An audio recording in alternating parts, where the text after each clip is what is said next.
Hi guys, and welcome once again to Curated Logic, where we try and up your brain game. We are back with another puzzle game review. Today, we will be looking at a game recommended to me by one of Curated Logic's YouTube subscribers. That game is the Four Quarters game, Please Don't Touch Anything.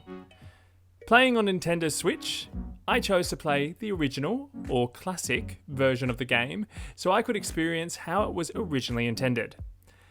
I have to give a big thank you to Devin Stephans for recommending this game, as it was one I thoroughly enjoyed.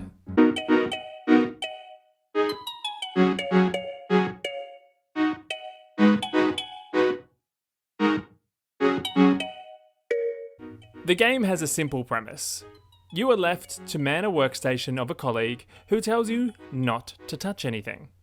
From there, the entire game takes place on and around that workstation, the main scene never changing.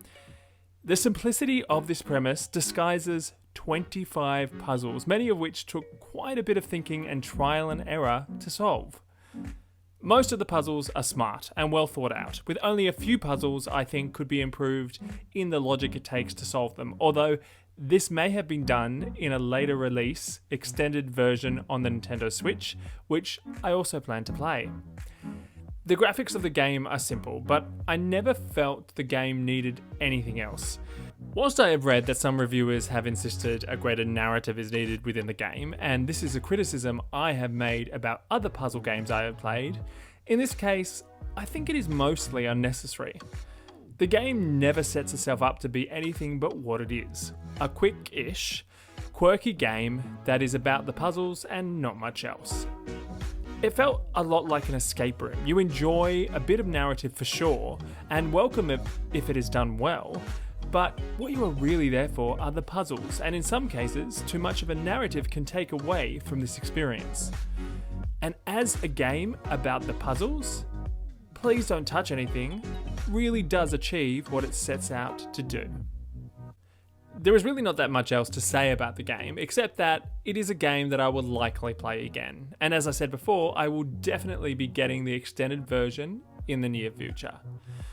Overall, I give the game an 8 out of 10.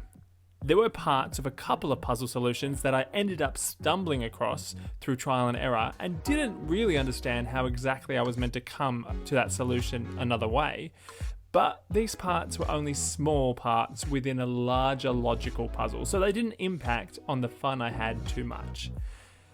If you have a spare afternoon and want something a little different to play that will make you think, I recommend you give Please Don't Touch Anything a go. And if you want to continue upping your brain game, follow Curated Logic on any of the socials listed above or below, or you can support us through Patreon, which is also listed above and below. I hope wherever you are in the world, you are keeping safe and happy. Until next time, keep upping your brain game and have fun. See ya.